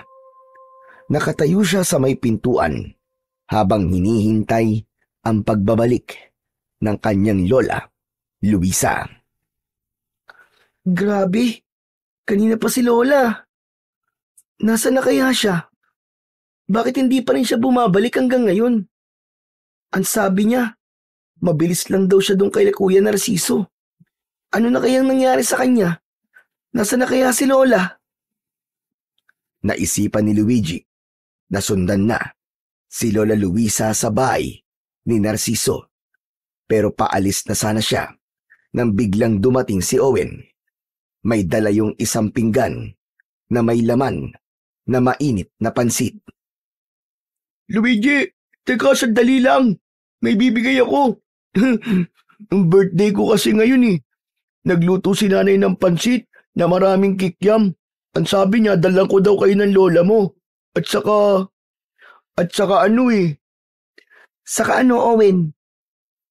Saka, ang sabi ni nanay ay humingi daw ako ng sorry sa'yo sa mga panunukso at pangaaway ko sa'yo. Sana, Luigi, mapatawad mo pa ako ha. Napalo ako ni nanay nung nagsumbong ako sa kanya nang mabalian ako ng mga daliri. Tapos pinagsabihan niya rin ako na tama ang mga sinabi ni Lola Luisa, na mali ang manukso at hindi ko pwedeng gawing normal ang panunukso ko sa'yo. Sorry talaga, Luigi ah. Wala na sa akin yun, Owen. Ang mahalaga ay napagtanto mo na mali ang ginagawa mo. Salamat pala dito sa pansit ah. Saka happy birthday sa'yo. Teka, wala bang lason to? Uy, wala ah. Promise, walang lason yan. Biro lang. Kinuha ni Luigi ang pansit mula kay Owen. Dinala niya yon sa kusina ng kanilang bahay at tinakpan niya ng isa pang pinggan para hindi dapuan ng langaw. Paglabas niya ay naroon pa rin si Owen. Oh, Owen, nandiyan ka pa? May kailangan ka pa ba? Ah, yung pinggan namin. Ay, oo nga pala. Pero pwede bang bukas ko na lang ibalik? Pupuntahan ko pa kasi si Lola Luisa sa bahay ni Kuya Narciso eh. Okay lang ba yun, Owen? Ganun ba? Kung gusto mo, samahan na kita eh. Kailangan ko rin kasing humingi ng tawad sa lola mo. Sige, bilisan na lang natin kasi malapit ng dumilim. Tara, umalis na tayo. Magkasamang nagtungo sina Luigi at Owen sa bahay ni Narciso. Pagdating nila roon ay nakasarado ang pinto pero naglalagos ang liwanag mula sa gasera sa loob. Kaya sigurado si Luigi na naroon si Narciso. Marahang kumatok si Luigi sa pinto. Kuya Narciso? Kuya Narciso? Nandiyan ka ba sa loob? Si Luigi to. Kuya Narciso? Bumukas ang pinto at sumalubong sa kanila si Narciso. Oh, Luigi, ikaw pala yan. Teka, bakit kasama mo si Owen? Hindi ba yan yung nangaaway sa'yo palagi? Opo, pero dati po yun. Magkabati na po kami ngayon ni Luigi. Hindi ko na po siya aawayin kahit kailan, promise. Totoo ba yan sinasabi mo? Opo naman. Promise, hindi po ako magsisinungaling. Bati na po talaga kami. Mabuti naman kung ganun. Alam mo naman siguro kung anong mangyayari sa'yo kapag tinukso at inaway mo ulit itong si Luigi. Ah, oo nga pala, Luigi. Ano bang ginagawa mo rito? Susunduin ko lang po si Lola, kuya. Kailangan niya na pong umuwi kasi malapit na pong dumilim eh. Aba, wala rito si Lola Luisa. Pero hindi po ba't pumunta po siya rito kanina? Oo nga, may dala siyang biko. Ang sabi niya marami raw natira sa paninda niya, kaya binigyan niya ako. Pero umalis din siya kagad.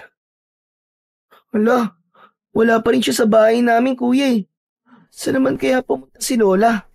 Alam naman niyang may aswang kapag gabi tapos nagpapagabi pa siya sa daan. Baka naman nagkasalisilang kayo. Ang mabuti pa ay umuwi ka na sa inyo. At baka naroon na ang lola mo. Sige kuya, maraming salamat. Bagsak ang balikat na umalis si Luigi sa bahay ni Narciso. Bigla siyang kinabahan para sa kanyang lola Luisa. Nang makarating na siya sa bahay nila, ay nagpaalam na rin si Owen sa kanya. Umasa si Luigi na pagpasok niya ay naroon na si Lola Luisa, pero nabigo siya dahil wala pa rin doon ang matandang babae. Dahil doon ay mas lalong tumindi ang takot na kanyang nararamdaman. Walang nagawa si Luigi, kundi ang umasang babalik din sa gabing yun si Lola Luisa. Ngunit sumapit na ang 8:00 ng gabi, pero wala pa ring Lola Luisa na bumalik sa kanilang bahay. Hindi na mapakali si Luigi. Palakad-lakad na siya. Hindi niya alam ang kanyang gagawin. Hindi rin maalis ang pag-aalala sa kanya dahil sa katotohanang may aswang na gumagala at pumapatay ng mga tao sa kanilang baryo tuwing gabi. Diyos ko, ano ba yan? Nasaan ka na ba, Lola Luisa? Sana naman ay okay ka lang kung nasan ka man ngayon. Sana umuwi ka na, Lola. Sana makauwi ka ng ligtas. Hanggang sa hindi na kinaya ni Luigi ang kanyang paghihintay, naisipan niyang magtungo sa bahay ng kanilang kapitan del barrio upang humingi ng tulong at upang makasiguro sa kanyang kaligtasan ay kinuha niya ang matalas na itak na nakasabit sa dingding sa kusina. Akmang bubuksan niya na ang pinto nang may biglang kumatok. Tumalon ang puso ni Luigi. Ang unang pumasok sa isip niya ay ang lola niya na yon, kaya walang pagdadalawang isip na binuksan niya kagad ang pinto. Ngunit nawala ang kasiyahan niya nang si Narciso ang kanyang nakita. Oh, ikaw pala yan, Kuya Narciso. Akala ko si Lola na eh. Kailangan mo sumama sa akin, Luigi.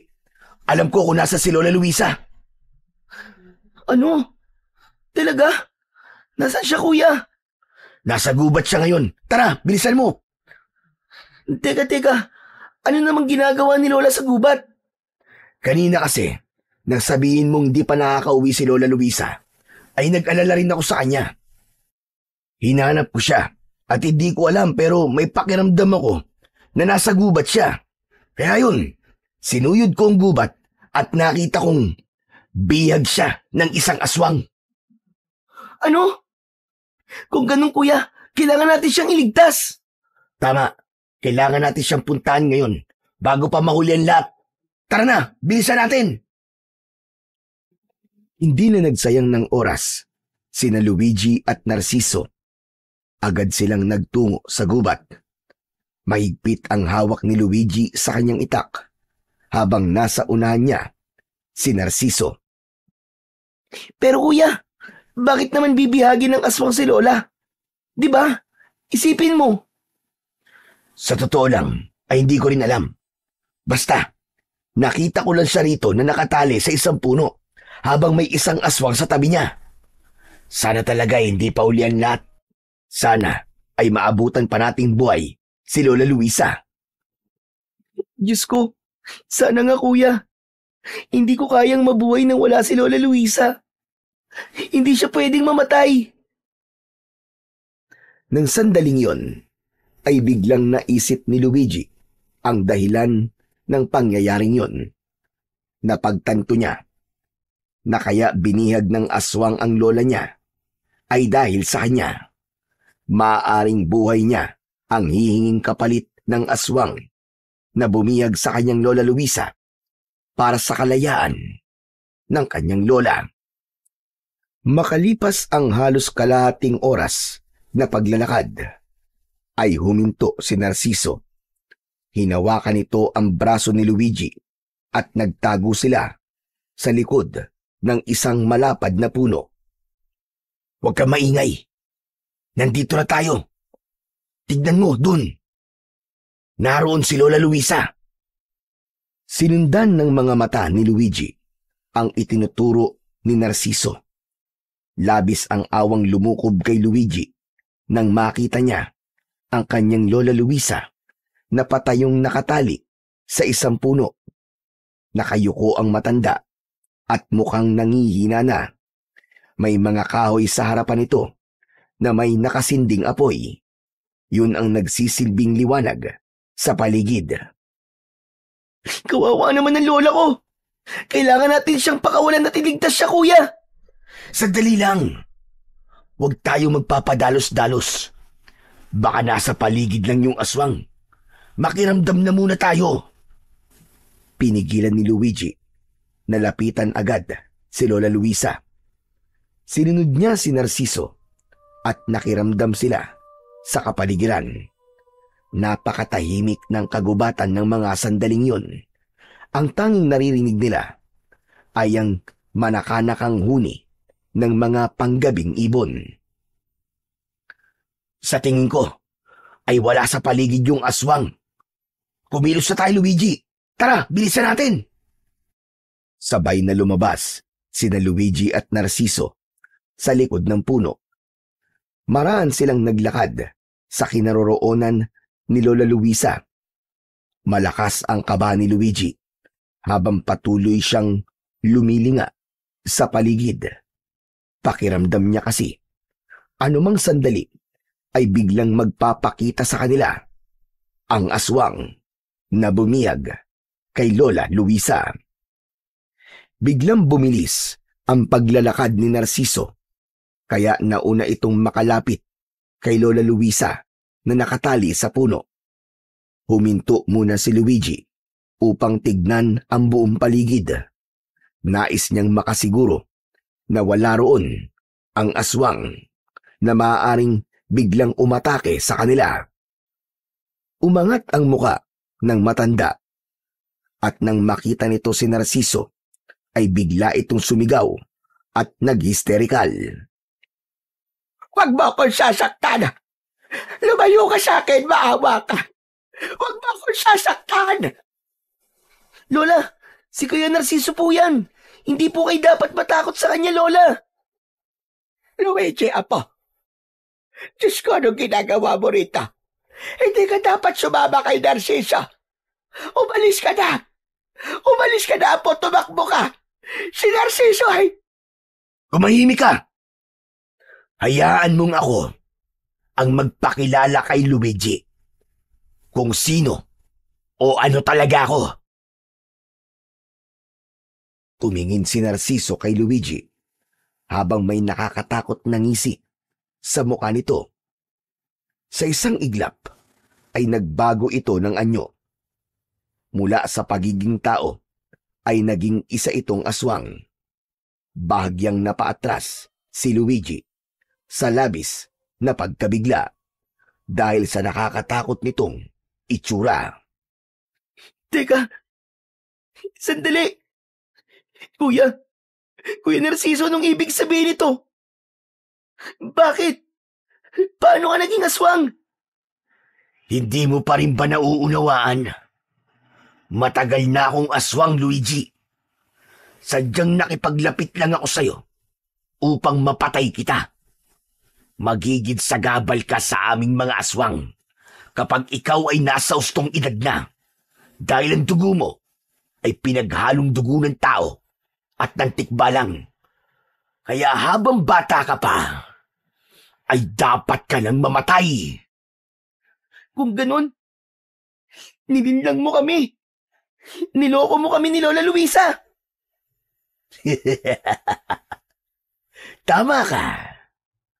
Ginawa ko yun para makuha ko sa'yo ang gininto ang buhok ng tikbalang Dahil alam ko na habang nasa katawan mo yan, ay walang kahit na sino ang makakapanakit sa'yo. Para kang bato. Kaya ngayon, bibigyan kita ng pagkakataon na iligtas ang buhay ng mahal mong lola. Huwag kang makinig sa kanya, Apo. Huwag mong alisin sa katawan mo ang ginito ang buhok ng tikbalang. Hayaan mo na ako mamatay, Apo. Wala na. Wala na ako, Apo. Masaya na ako sa mga nangyari sa aking buhay. Wala na akong hahanapin pa. Pero ikaw, napakabata mo pa para mawala sa mundong ito. Marami pang mangyayari sa iyong magagandang bagay, Apo. Tumakas ka na, iligtas mo na ang sarili mo, Apo. Pero Lola, hindi ko po kayang mabuhay nang wala po kayo. Kaya mo. Kaya mo, Apo. Naniniwala ako na kaya mo. Sige na. Umalis ka na rito. Tumakbo ka na. Manahimik kayong dalawa. At ikaw naman, tanda. Ayoko nang marinig ang boses mo. Dahil papatayin talaga kita. Wag! Wag, kuya. Wag mo sasaktan ang lola ko. Parang awa mo na. Huwag mo siya sasaktan. Kung gusto mo mabuhay pa ang lola mo, ay sundin mo ang sasabihin ko sa'yo. Alisin mo sa katawan mo ang ginintuang buhok ng tikbalang. Sunugin mo yan sa apoy na nasa iyong harapan. Sige na, sunugin mo na. Luigi, Apo. Wag! Sinabi ng tumahimik eh. Huwag mong ubusin ang pasensya ko, tanda. O ngayon, Luigi, kung gusto mong mabuhay pa ang lola mo, ay gawin mo na ang inuutos ko sa'yo. Bilisan mo na! Teka, sandali lang. Gusto ko munang makasiguro na hindi mo sasaktan si Lola kapag sinunod ko ang gusto mo mangyari. Matalino kang bata ka. Sige, hawak mo ang salita ko. Isa pa, wala ka ng ibang pagpipilian, kundi ang sundin ako dahil hawak ko ngayon ang buhay niyong dalawa. Hindi na nagdalawang isip si Luigi. Inalis na nga niya ang ginintuang buhok ng tikbalang na nakatali sa kanyang braso. Dahan-dahan siyang lumapit sa apoy at lumuluhang inilaglag niya yon sa apoy.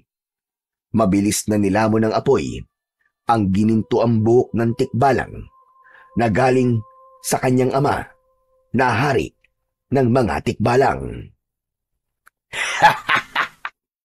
Sa wakas, ngayong wala na sa'yo ang iyong proteksyon, maaari na kitang patayin at napakadali mo talagang linlangin. Inisip mo talaga na bubuhayin ko lola mo dahil sinunod mo ko? Tanga! Pareho ko kayong papatayin. Pero uunahin muna kita, Luigi. Humanda ka na! Mabilis na humakbang ang aswang na si Narciso papunta kay Luigi.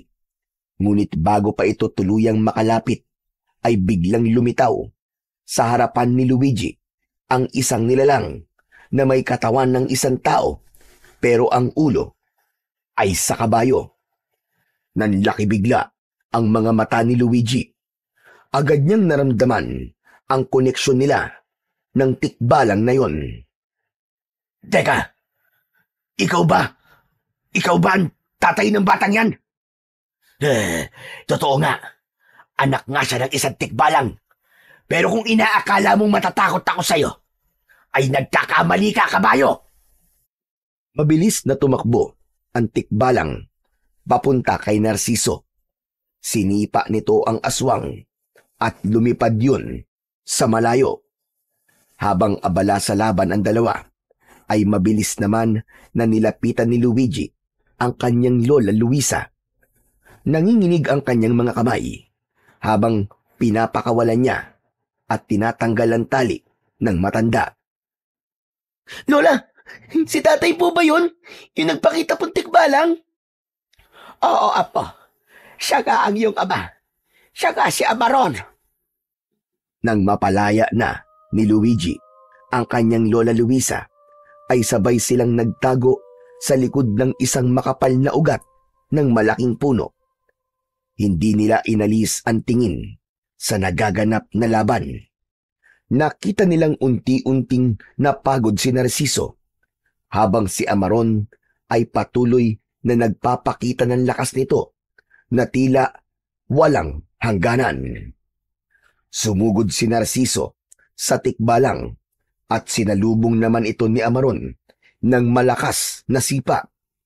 Tumilapon uli ang aswang at bumagsak ng ilang ulit na pasadsad sa lupa.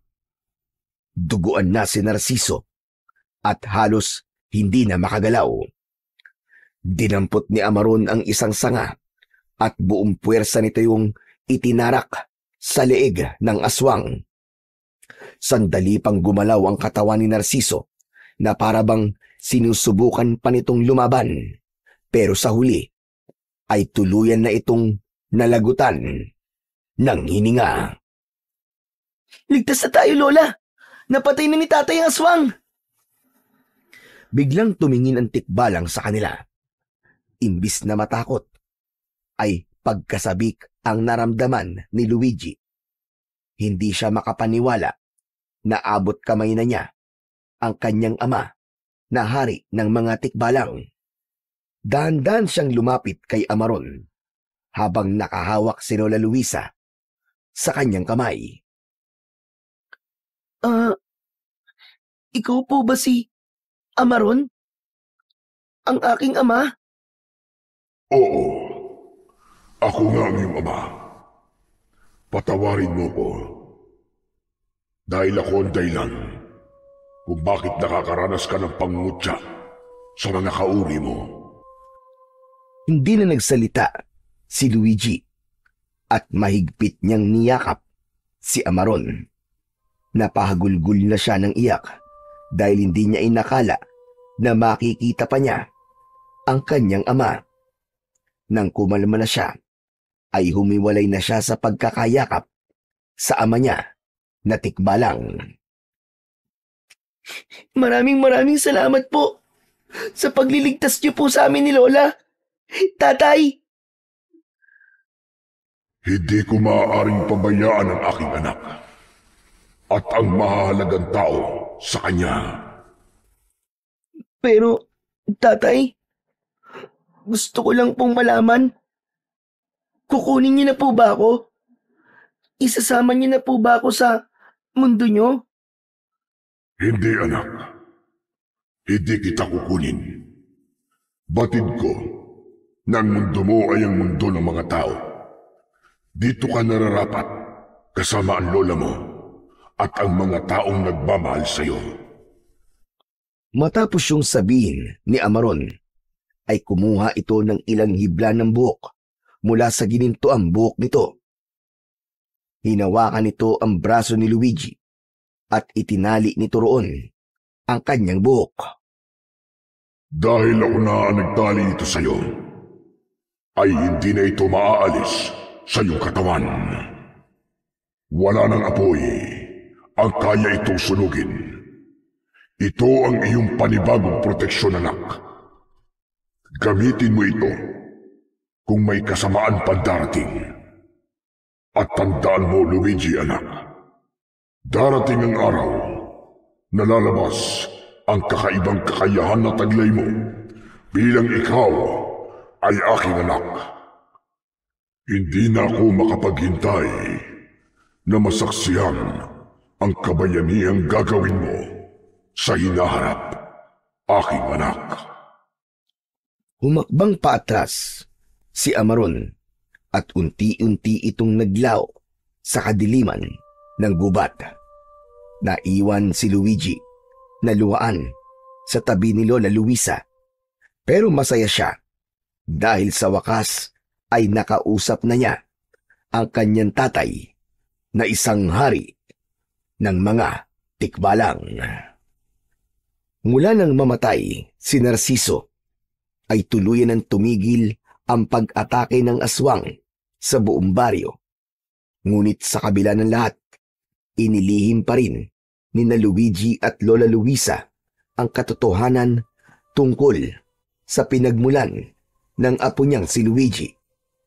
Alam nilang hindi pa handa ang baryo nila na tanggapin ang ideya na si Luigi ay totoong anak talaga ng isang tikbalang. At sa mga lumipas na mga araw, ay hindi na maikubli ni Luigi ang pananabik sa pagsapit ng araw na tumungtong na siya sa edad kung saan lalabas ang kanyang kakaibang kakayahan. Napagtanto niya rin na hindi mahalaga kung saan siya nanggaling o ano o kung sino ang kanyang mga magulang. Ang pinakamahalaga ay ang pagpili niya sa kabutihan kahit pa hindi naging mabuti sa kanya noon ang mundo at ang ilang mga taong nakapaligid sa kanya. Para sa kanya, ang kabutihan ang dapat na maghari sa mundo. Naniniwala siya na kapag kabutihan ang iyong itinanim, ay kabutihan din ang iyong aanihin. At nakahanda si Luigi sa anumang uri ng aswang na nagbabadyang sumalakay sa kanilang baryo. Hindi niya hahayaan na may aswang na mananakit pang muli sa kanyang lola at sa kanyang mga kababaryo.